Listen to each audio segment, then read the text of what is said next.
Chromosomes. Little strands of nucleic acids and proteins are the fundamental genetic instructions that tell us who we are at birth. Most people are born with 46 chromosomes, but each year in the United States, about 6,000 people are born with an extra chromosome, making them a person with Down syndrome. If you've ever encountered someone with Down syndrome, you know that they are some of the kindest, most joyful people you will ever meet. They truly have something extra. My name is Lisa Nichols, and I have spent the last 24 years as both the CEO of Technology Partners and as the mother to Allie. Allie has something extra in every sense of the word. I have been blessed to be by her side as she impacts everyone she meets. Through these two important roles as CEO and mother to Allie, I have witnessed countless life lessons that have fundamentally changed the way I look at the world. While you may not have an extra chromosome, every leader has something extra that defines who you are. Join me as I explore the something extra in leaders from all walks of life and discover how that difference in each of them has made a difference in their companies, their families, their communities, and in themselves. If you like this episode today, please go to Apple Podcasts or wherever you listen and leave us a 5-star rating. I am thrilled to have Joel Manby on the show today. Joel is an author, keynote speaker, multi-time CEO of brands such as Saab, Hershey Family Entertainment, and SeaWorld, and is currently the CEO and founder of LoveWorks. Well, Joel Manby, I am absolutely thrilled that you're making the time to be on the show today. There is so much I want to talk about. There's so much I love about what you're doing, who you are, what you've done. And I can't wait for our listeners to learn more about you. Well, thanks, Lisa. It's my pleasure to be here. I'm excited to be here as well. It's been great getting to know you, and I love what you do in your business and can't wait to talk. It's going to be fun. Well, I'm going to start with this, and we're going to talk a lot about LoveWorks. And I just want our audience to understand a little bit why I am so excited about this conversation with Joel. There's just so much to Joel. But I'm going to read just a few little excerpts from Joel's book, LoveWorks. And a good friend had given me this book years ago. And then just recently, last year, another friend said, Lisa, have you read LoveWorks? And she brought me a copy with a little, little note from her in the front. And in 2021, my mantra for that year was love more. And it's about love God and loving people. And so I'm going to read this, but here's what Joel says. We've walked through the best of times and the worst of times. We have seen leading with love flourish at HFE, which is Hershey Family Entertainment. We're going to talk a lot about that. And challenged at SeaWorld. We've seen love tested, lost, ultimately prevail through personal failure and time in the wilderness. Why? Because love is the only answer. Nations come and go. Organizations and jobs come and go. Even we come and ultimately go. Yet there's one thing that glows eternal, and that is the love that we can show our Creator and our fellow companions on life's complex journey. We're bound together by love, the verb. We're going to talk a lot about that. As we take action that benefits others, everything becomes dust except for God, our souls, which are bound together by love. May it last forever. And I just think that is so beautiful, and it's so true. It is enduring. In fact, if you subscribe to the Bible or you believe the Bible, whether you do or not, the Bible says love, it's faith, hope, and love, but the greatest is love, And so my aha in 2021 was, Joel, I'm like, wow, if these are the greatest commandments, I think I need to really pay attention to this, and I need to learn to love more. And so we're going to talk so much about that today, but I just love that. Well, thank you. I feel the same way when, no matter who you believe Jesus was, no one can deny the impact he's had on this earth. And when he summarizes all of Scripture, 66 books written over 5,000 years, saying it's all about loving God and loving other people, it's incredibly simple in one way, but it's really, really difficult to execute on. So thank you for those words. Yeah, so we're going to talk a lot about that. But, I mean, Joel was born and raised in Battle Creek, Michigan. Three brothers. You say this yourself. You came from very humble beginnings, but man, what an amazing father you had. And we'll talk a little bit about your dad and your mom. But bachelor's, you had a bachelor's in economics. You graduated as a valedictorian, Rhodes Scholar finalist, MBA from Harvard. I mean, Joel, you have an impressive pedigree, but I know that is not, I mean, it's not important to you. I mean, you're very, very humble, and there's more to life than that, right? But I just want our listeners to know, though, who we're talking to here. You've been a CEO for multiple companies, five, by the way, that we're going to talk about. But what I'd love for you to really tell our listeners now, what were you like as a little boy? Tell us what were your interests? Because I mean, you've been this big time CEO. Did you think you would be a CEO one day, Joel? No, that was never in my mind. I did grow up very poor. My dad was a failed entrepreneur. My mom told me when he died, he made about $50 a week for about a 3-year period. So let's call it $2,500 a year. Even in the 60s, that's not a lot of money. So I didn't have these huge aspirations as much as how was I going to not end up in a way like my dad? I love my dad and he loved me, but I did not want to end up where money was every issue. But it's interesting. What I really wanted to be was a pro baseball player. And I held on to that dream even through college. I played college baseball and I got as far, you don't know this, I didn't put it in the book, but I got as far as a tryout camp. I was invited to a Detroit Tiger tryout camp. If I made the cut, I got drafted, but I made the running and throwing cut, but I couldn't hit the pitching. And so that, as I was up there for like 3 minutes and never fouled off a pitch, I knew I was done. So I kind of crossed it out. And at that point, I then said, I got to get serious about this, and applied to Harvard and was fortunate enough to get in. And it was really once I got to business school that I decided I'm definitely going to go into business, and that's why I took that path. But it was not something I dreamed of as a little child. Mm-hmm. Yeah.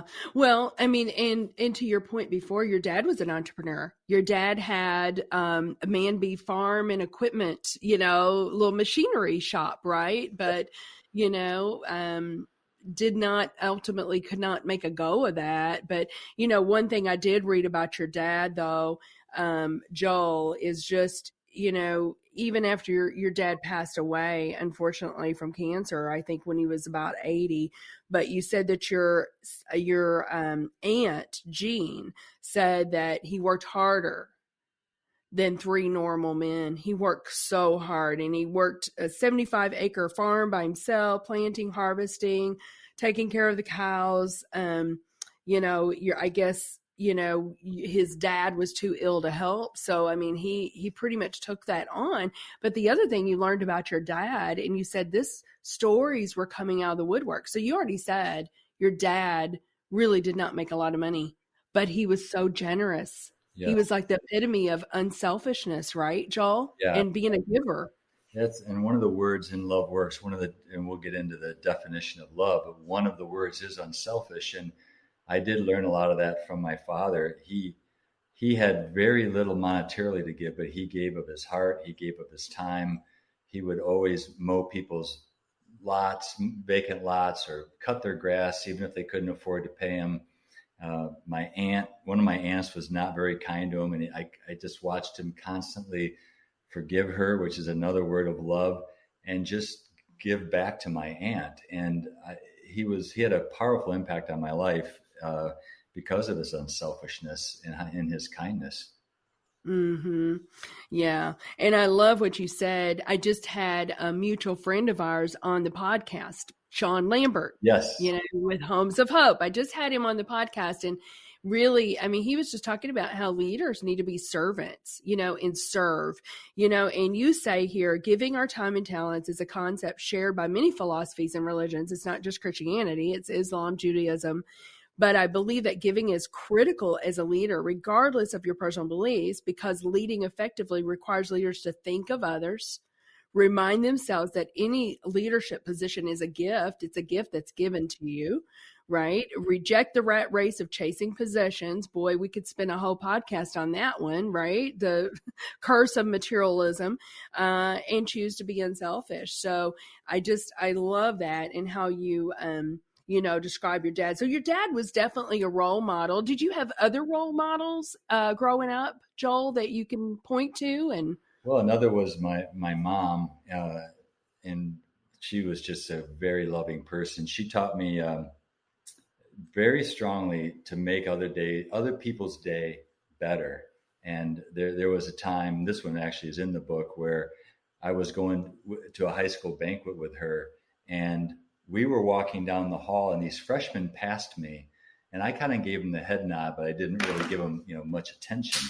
And she did not like that. And so she whipped me around the corner, and she never lost her temper, but she said, "You listen to me, young man, every time you have a chance to interact with someone, you can make their day better or you can make their day worse. And I don't think you made their day better." So she asked me to go back, or forced me to go back and apologize to those young freshmen and say, "Hey, I'm sorry I wasn't more gracious. I introduced myself, autographed something for them." And she just taught me that very powerfully. So I'd have to say my mom and dad were strong mentors. And then other than that, it was teachers and coaches. And growing up like I grew up, I would have never dreamed of going to Harvard. That just was not something on my radar screen. When you grow up like I grew up, it's just not something that's talked about or dreamed about. At least I'm not blaming anybody else. And a professor at Albion, where I went to undergraduate, gave me the vision that I could do it. He inspired me to do it. And I had several football or baseball coaches that were all great mentors of mine that taught me similar kind of things, how to love other people, how to treat them better. And that's how I would answer that. yeah, that's good. I love that. Yeah, I do remember reading that story about your mom. What a great mom. That was a great lesson for you there, Joel. Not to dismiss people. Yeah, absolutely. Yeah, for sure.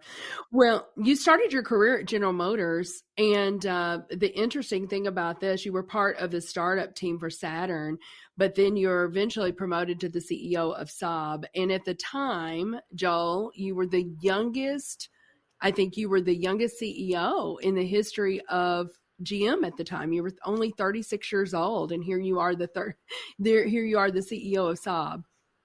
Yeah, someone told me that once. I don't even remember. It's not here nor there, but I was just very, very fortunate. The Saturn did really well, and Saab wanted a Saturn person, and that was very helpful. So most of the people at Saturn were young because they were the entrepreneurs who wanted to do something different within the GM system. And so I was very fortunate to get that job at such a young age. And it was a great, great opportunity to help turn around an organization that was in a lot of trouble at the time. Yeah. Yeah. And you did do that, because I know that, like JD Power's quality rating, you went from 30th place to 5th place. I mean, you had great success there. And then after Saab, you went to Greenlight, but while you're at Saab, you were asked to be on the board for Hershon Family Entertainment. I want to spend a lot of time here because people know the brands of Hershon, but they may not recognize Hershon. So we're going to talk about that. But here's where I want to start. You were interviewing for this board position. I want to go back to 1998.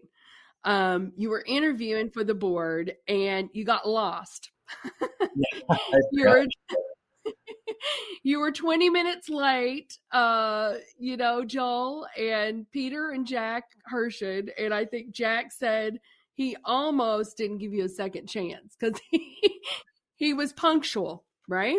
Very punctual man. I was so embarrassed by that. This was, I hate to admit, really before the iPhone had, there was no iPhone then, and there was no GPS, Google Maps at the time. And I was rushed and I took a wrong turn, and it was so embarrassing. And Jack forgave me, another element of forgiveness. And, the big picture here is I I was attracted to Jack as the moment I met him and the way he handled himself. And the more I learned about his company as a board member, the more interesting it got to me, because the auto industry, I was learning a lot more, or being modeled more things that I shouldn't remember than what I should remember, more things I shouldn't do than I should. Mm-hmm. And what was developing, Lisa, is this huge angst in my soul that I'm sure many of your listeners have felt in their careers. Maybe even today, they may be in some big company or a company that the values don't align with them. And even though I personally was a believer, I felt like I should love other people, I didn't see it modeled anywhere in the car industry. I try to do it myself, but when your bosses and the heads of General Motors, they don't really care about that. It's not an environment where you can foster and thrive. And what I saw in Jack and Pete almost instantly were these were people that I could relate to and how they led others. And that's the first step in the process of me transforming from an auto industry executive who was modeled autocracy, fear-based leadership, and all the things I didn't resonate with, to, wow, this is the way people should be treated. And even though I might have felt it in my soul, I never saw it modeled till I met Jack Hirschen. Mm-hmm. Yeah. And I want to talk about them because I know Jack and Peter, you consider them like second fathers to you, and you learned so much about how to lead with love, through them. So but here's what Jack says that I just love this. He goes, wise leaders use their personal ethics to effectively manage the tension between corporate value and corporate profits. So, sometimes people think it's one or the other, right? But I don't think, that the Hirschen family has never put profits above people. Right. It's people first, right? And guess what? It works. It works. And yeah, it works. He says shareholders are grateful that the company is healthy. Employees are grateful to work for a company that really cares. And we're going to talk a lot about that. Customers see something special and they keep coming back for more. And this is where love really does work. And we're going to dig into that. But for our listeners that don't know Hirschen Family Entertainment, and I found this so fascinating, Joel, because I didn't know how it started. I didn't know that it started with a cave. Yeah.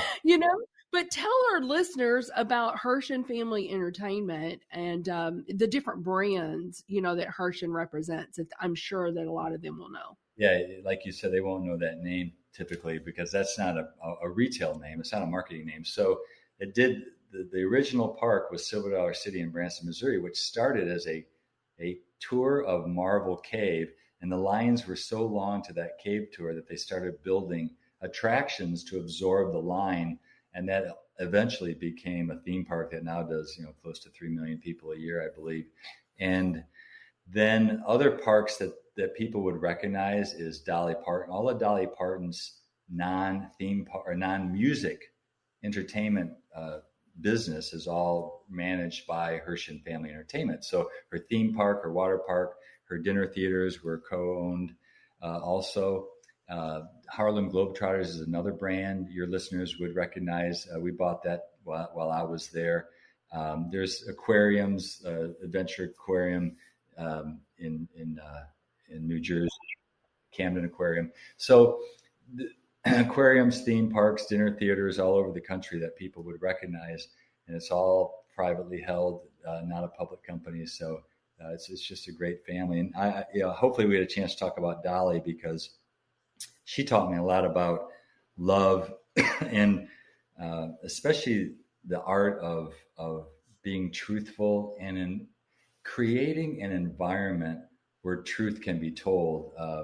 If you want to get to that or talk to that at some point, there's a great Dolly story there. But go for it. I don't know that story, so please tell us. Tell us more about that. One of the big picture of the book Love Works is it's agape love. It's love the verb. It's not love the emotion. And Paul writes about that. There's 7 words of love that define agape love. One of those words is being truthful. And any leader in business, I think, not only obviously we have to tell the truth. That's a no-brainer, as everyone has to tell the truth in business to be successful and long lasting. But we also have to create an environment of truth. And most people today leave their jobs because they don't feel listened to, they don't feel trusted, they don't feel respected. In other words, they don't feel loved. But it's important to create an environment of truth. And the first board meeting I ever had at Hershey Entertainment was Dolly Parton was there, and the Dollywood management was pitching to the board to put a resort on the park. And Dolly really wanted this, but the surprisingly, the board voted management down. And so I thought, boy, how is Dolly going to respond to this? How is she going to react? And you think of all the things she could have said. My name's on the building. If you don't do it, I'm out, or I don't want to have this arrangement anymore. But all she did was, first of all, she didn't shoot the messenger. She listened really, really carefully to everybody's comments as to why they didn't want it without making any comment. And you could tell she was listening to understand, not to respond. But then she went from the most junior person to get the truth out of the junior person all the way to the most senior person, who was the chairman. And the chairman finally spoke, and she said, well, Nelson, why don't you want the hotel? And Nelson, who had a really deep voice, said, well, my Dolly, we think that hotels don't get as good a return as a theme park, and we don't want to divert management away from what they know, and that's a theme park. And Dolly was so sweet. She said, well, Nelson, I have to say, you have the sexiest voice I have ever heard, but I don't agree with the words you said. But then the fourth point, not only did she listen and not shoot the messenger, and she talked last, which was really impressive. Yes. But she also repeated back to everybody how she heard them, but why she disagreed, so they felt respected. And so that taught me a lot about creating an environment to get the truth. And as a leader, how she handled that informed a lot to me. And you're right, I didn't actually put that in the book, but it's a story I thought of after I wrote it, and I use it in my keynotes because it was such a powerful example to me. Well, she is just an amazing human being too, isn't she, Joel? I don't know what the numbers are, but I know I read something, recently, like that she's given how many books away, like millions of books away to get maybe 100 million books or something. It's something crazy. It is crazy. Right now, 1 out of 10 children in America under the age of 5 get a book every month from Dolly Parton's foundation. And it's called the Imagination Library. She's extremely generous, and just another example of love in business. And I'm fortunate enough to be on that board, and I still see her every now and then at those board meetings, but she's an incredible human being. That is, I love that. I love that about her. Yeah, wow. I'm so glad that you shared that story. But I do want, you had mentioned the aquarium in Camden, the Harlem Globetrotters, Ride the Ducks. Some of our listeners may know Ride the Ducks, the Branson Showboat Bell. I don't know how many brands are under the Hershey Family Entertainment, but there's a lot, right? Left, it was 21. 21. But the big ones, are the ones we mentioned: Silver Dollar City, Dollywood, Harlem Globetrotters. But they have something called Pink Jeeps now. So yeah, they have a lot of good. Pink Jeeps? I did not know that. Wow. Well, I just read something recently, Joel. This made me so sad. This is probably the first roller coaster. My mom did not like roller coasters, so my dad would be the one that would always take me on the roller coasters. And I just read something recently that Fire in the Hole is having their grand finale run this year at Silver Dollar City, which made me sad because I'm like, I remember that Fire in the Hole as a young girl. I was probably 5 or 6. It's a classic, but they are coming out with a redo of it in a couple of years. So the old one, just from a safety standpoint, had to be I think they had to do away with it. It was getting so old. They couldn't Yes. keep it up to date, but they will Are come out. you saying that I'm old, Joel? No, no, no, no. Because I thought I was about 6. Well, No, I am old. I'm getting old, but Big Park that's Rise okay. 20 years. You only have to have 20 years, and they're old. Yeah. Well, see, now listeners, you just got the inside scoop. I They're going hope to you do a don't, new and improved, hopefully, right? So, don't quote me. well, Joe, I have got like pages and pages left of notes, but we do need to take a quick break, and we'll be right back with Joel Manby on the Something Extra podcast. In business, the tendency is to seek out partners who are bigger, faster, stronger. When it comes to IT, you should be looking for smarter, faster, better. That's just what you'll find with the talented technologists at Technology Partners. Our experts develop custom solutions to tackle your most complex challenges, all to simplify your processes in the smartest, most efficient way possible. The time to be swift and nimble starts now. Go to technologypartners.net/solutions and see what's possible. Welcome back, everyone, to the Something Extra podcast with Joel Manby. We have been talking about all sorts of things, but now, Joel, I'd love for you to tell our listeners about this. While you were at Hirsch and Family Entertainment, you had a very unique experience. You were tapped to be on Undercover Boss, and that particular episode, I think it was the first season, episode 7, if I recall. But 18 million viewers for that episode. It was the highest rated episode, I believe, next to one other episode, and maybe the premiere one or something. But Jenny and I both watched that whole episode, Joel, and I will tell you, I was in tears.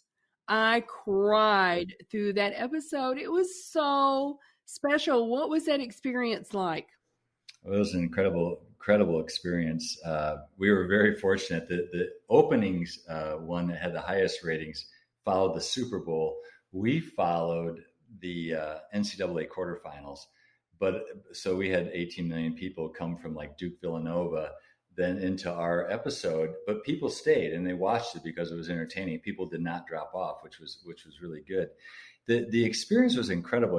CBS had gone to all our major competitors. They wanted a theme park company on Undercover Boss. They went to Disney, Universal, SeaWorld. They all said no, but they came to us and our board agreed to do it. I took it to the board because it's a big risk, right? We didn't know if they were going to be like 60 Minutes and come in and try to shut us down, or as 60 Minutes has done in the past to other companies. We didn't know. But it turned out to be a great experience.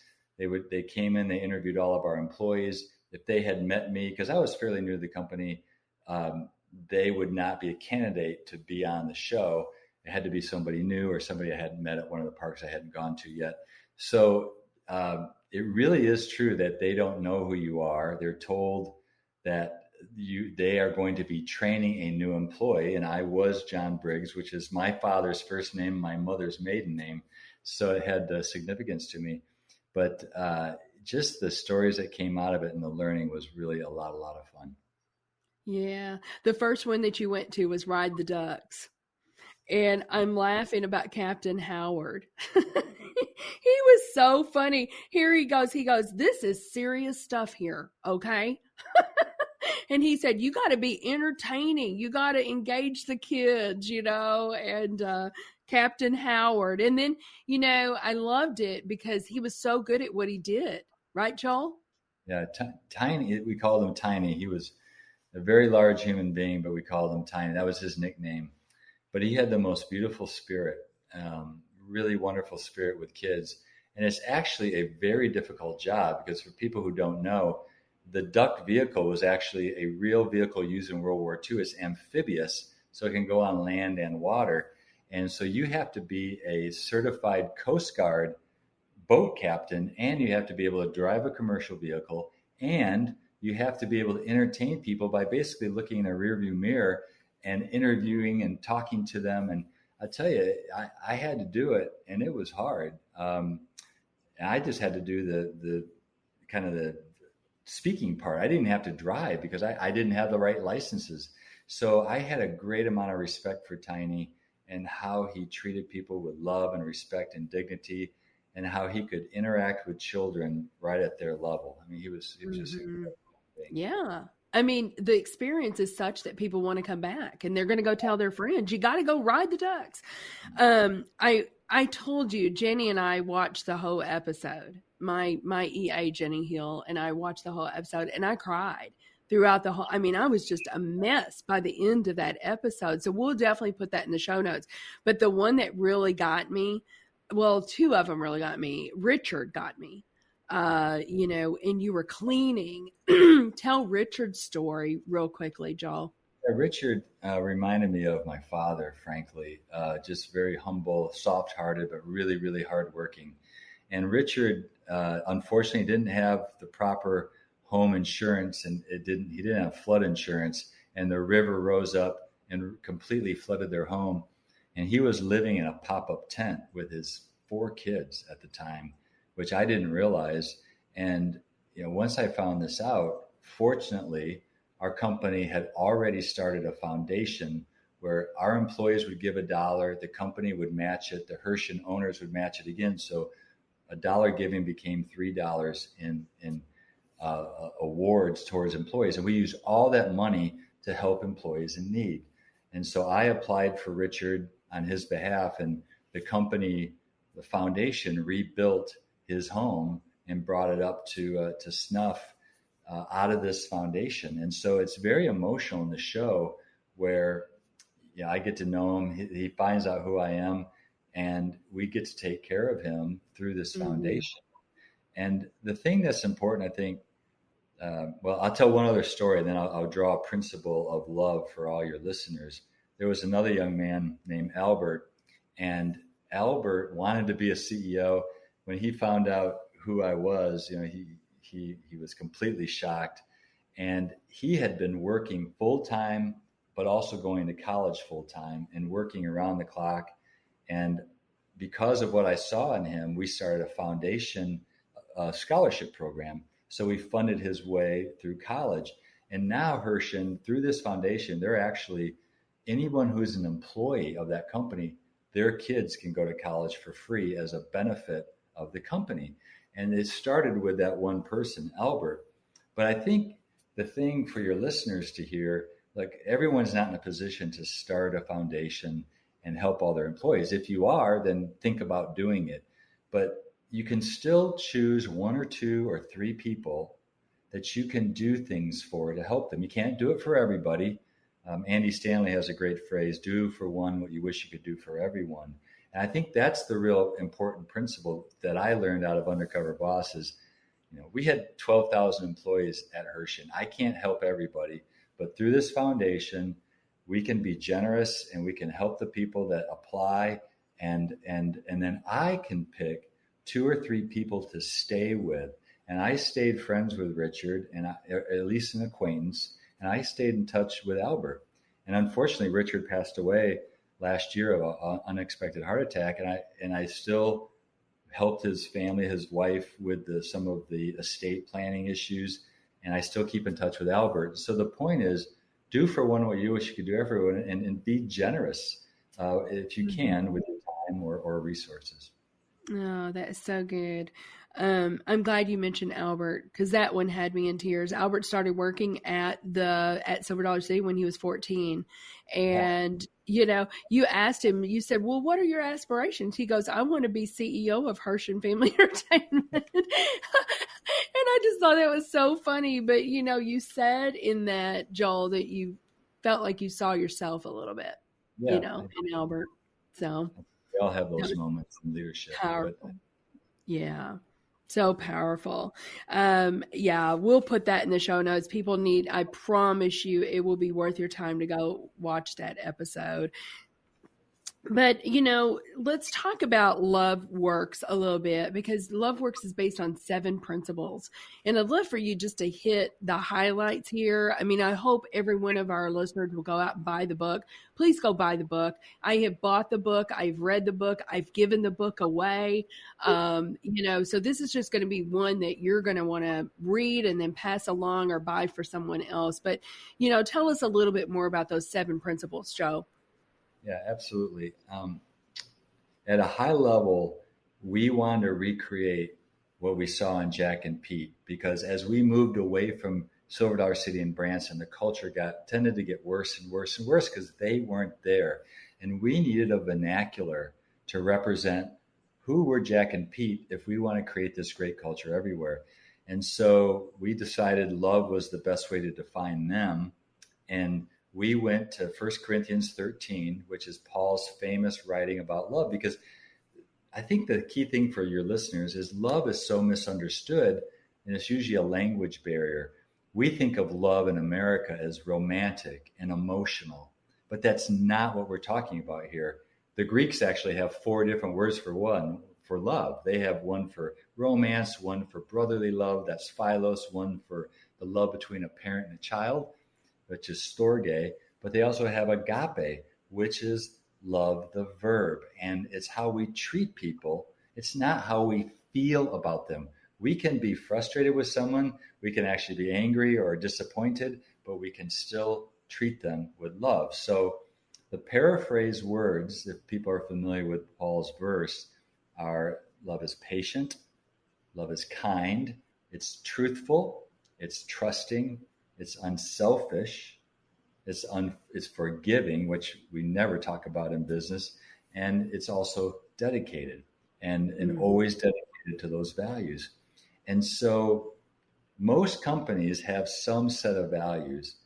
This was our set of values, these 7 words. And Lisa, these words were our B goals. It's how we wanted to be as leaders. And there was a whole bunch of stuff we don't have time to get into that we would measure it, and we would reinforce it, and we would train people in it. And it was a very strong structure to create these B goals as the ethos of our culture. And we require leaders to lead this way, and we measured them, including me, on whether they were doing it or not. And then, of course, we have do goals, which that's hitting profit margins and growth targets and return on investment for the people. But we had to have do and be. And that's a really important thing. And our B goals were those 7 words of love. Yeah, so good. So good. One of the things that you said here, I've got a good friend. His name is Dan Roberts. You would love him, Joel. You guys, kindred spirits. But, he always says people have isms, and so, one of the things that you say is leading with love is not an excuse to be soft on people. Leading with love, there's still got to be accountability systems, but there's a right way to do that, right?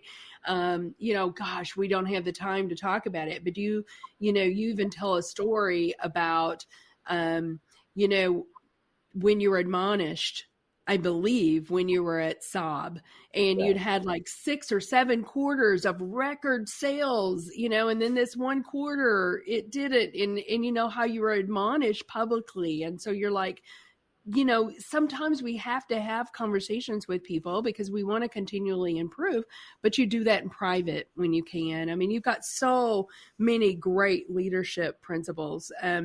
I love this that you say, when we try to please the wrong audience for the wrong reason, pain will always follow. So pleasing the wrong audience for the wrong reason.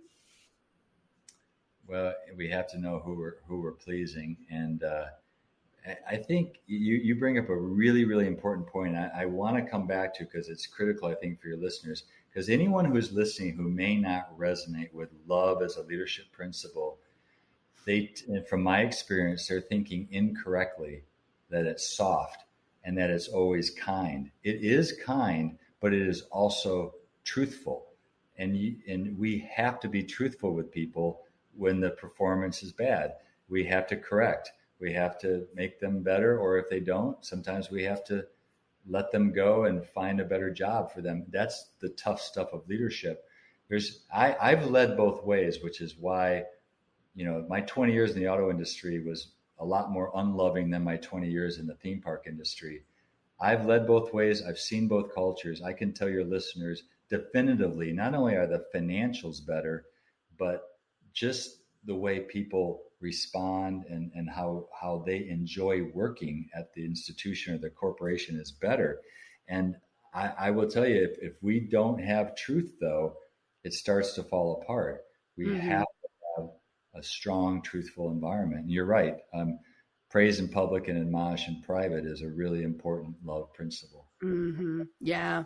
I mean, we could go on and on and on. You've got so many great ones, but, I do want to mention this. So, you did leave Hershey after years of being the CEO, and you became the CEO of SeaWorld.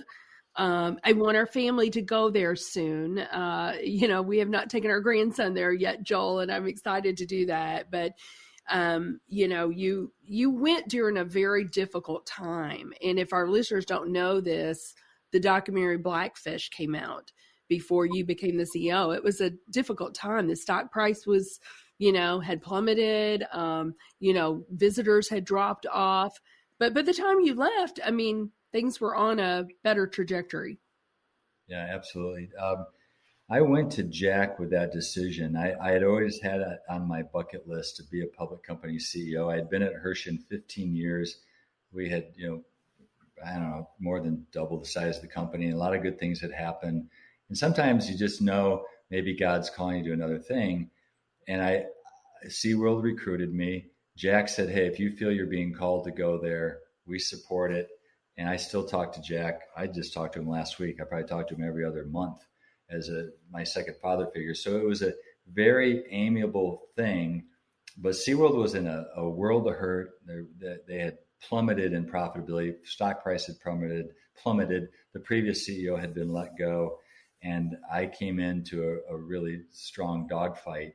And I will tell you overall, I'll tell you the really good news and the really bad news. The great news that I learned so much there is, first of all, the love principles that I took from Hershey and put in at SeaWorld absolutely worked. Our employee culture scores, our engagement scores went up every year I was there. I was there 3 years. And it was a tough environment because young people didn't want to work for SeaWorld because they were perceived as non-environmentally friendly. And because they had orcas, they were bad people.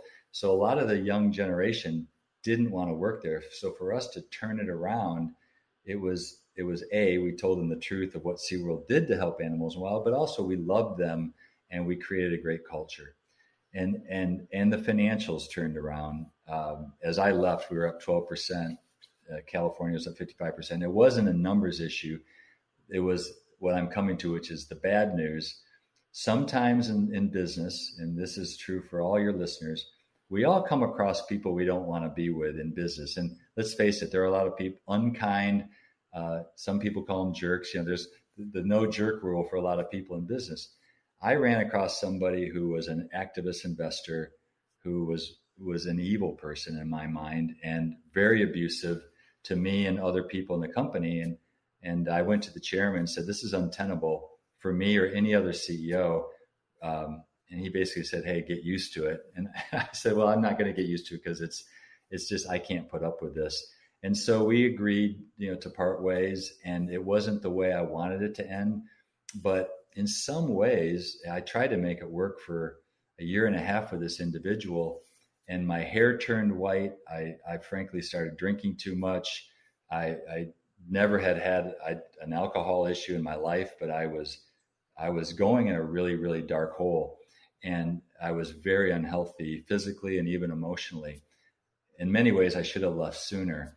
But I only share that story because we all run into those situations in business. And you can look at my resume and you see all the great things. You were so kind at the beginning, but we all have our failure points. We all have points where either personally, and I had personal failure in my life at the same time, professional failure.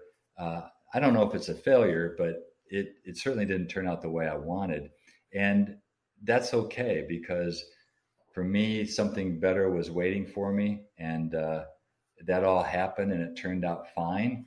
But, I think it's important for listeners to know that even leaders who have a lot of success, like I was fortunate to have, we also have our moments of failure and disappointment.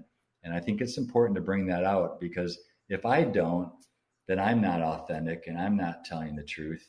And that's not helpful to any one of your listeners. And that's why I'm so transparent in the book, because I felt they needed to know about my personal and professional downtimes. I think that's really important. I think it is too. I mean, we're human beings, aren't we? You know, I mean, I heard somebody recently say we're human becomings. You know, I mean, we're works in progress, right, Joel? And things are not always going to be perfect, you know, and they're not going to look like the storybook. And I love that you are vulnerable about that in the book. But I think that's really important for people to realize that, hey, we all have stuff and we all get knocked down. You know, if you haven't been knocked down, you know, great, but just brace yourself, because, you know, it's going to happen to all of us at some point. You know, there's tough things that we have to go through, but, you know, it's about how you get back up. And, you know, I know where your help comes from, Joel, and it comes from, you know, a place of that the reservoir never runs dry on. So anyway, but you know, here's the other thing. You're the chairman of the board for Orange. You and I have talked a lot about that. That's an organization based in Atlanta. And I love this because I'm like, where did Orange come from? Where did that come from? Oh, and I have another question for you that I'm going to ask you real quick, because it just spurred something else in my head. When the light of the church, which is yellow, combines with the heart of the home, which is red, the heart is red, you get a stronger, more vibrant impact in the life of a child. And that's where you get the orange. So that's where orange came from. So tell our listeners real quickly about orange. Yeah. And I've got a couple more questions for you. Absolutely. Orange is one of the greatest things I've been involved in my life. Reggie Joyner's the CEO. Kristen Ivey is the president. They do all the great vision work, but I've always been chairman. I helped raise the money for them to start the business, but it's the greatest organization I've ever seen in the nonprofit world. We provide all curriculum and leadership training for 10,000 churches in 42 countries around the world. And it's all curriculum from the time a child is born till they're 18 years old. And there's a strategy that Reggie and Kristen have put together so that it's coherent and the parent is involved. And that's why it's called Orange. The parent gets tools so they know what's being taught in Sunday school every Sunday or whenever it's taught. And that's the magic of how Orange makes their curriculum different. So it's been a pleasure and an honor to serve them for so many years. And if anybody's interested, it's thinkorange.com that they can go to. But yeah, it's a great ministry. Okay. So I have another question for you. So I love that. Like how I'm always like, where did that name come from? You know? And so I love that. But where our listeners may not know this, where did the name Silver Dollar City come from? Well, that's Pete Hershen, who was the marketing side. Jack was more the ops side. Peter basically had a silver dollar, and he used that as a promotional tool, that if people would come to Silver Dollar City in its opening years, they would get a silver dollar. It's almost like a promotion. And it stuck, and it always has been named that ever since. And Pete's a very good marketing mind, and he did a lot of things at Hershen. The great story. Great story. Well, now, Joel, you're doing something really exciting that I just learned about that I didn't know, and tell our listeners about that. And then I want to hear what you believe is the something extra that every leader needs. But I think I might know what that is, but I'm not going to put words in your mouth. But what are you doing now that is super exciting that our listeners might want to check out? Yeah, I really do. I spend my time in three different ways. And it's all around primarily leading with love, or what we call servant leadership. So obviously the book is one option. I do keynote talks on it. People can go to joelmanby.com and find all these resources. But I also do one-on-one mentoring with people who want to become better leaders or better servant leaders. And then through the John Maxwell organization, and I've come to know and love John a lot, and as well as his organization, I do what's called executive circle sessions. And it's like a mini MBA in servant leadership. It's 12 monthly phone calls with a curriculum with 6 to 8 other C-suite executives. And I also do one-on-one calls throughout that year for specific issues for that executive. And that all can be found on either joelmanby.com or maxwellleadership.com. Either way, you can get there.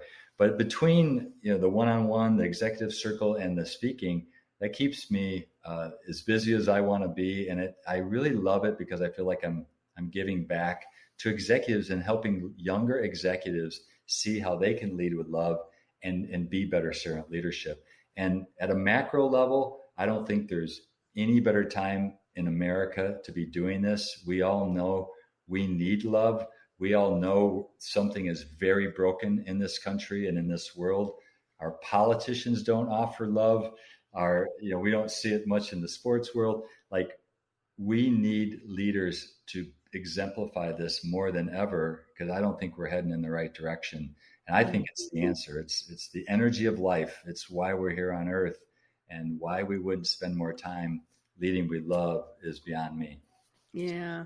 So if you like what you've heard today, listeners, and you want more of Joel Manby, go and sign up for this executive circle. Is like he said, it's like a little mini MBA. So Joel, I have to ask you, this is the Something Extra podcast. I think I know what you're going to say, but what is the something extra that every leader needs? Well, I'm going to say the obvious is love. Every leader needs love, the verb, not love the emotion.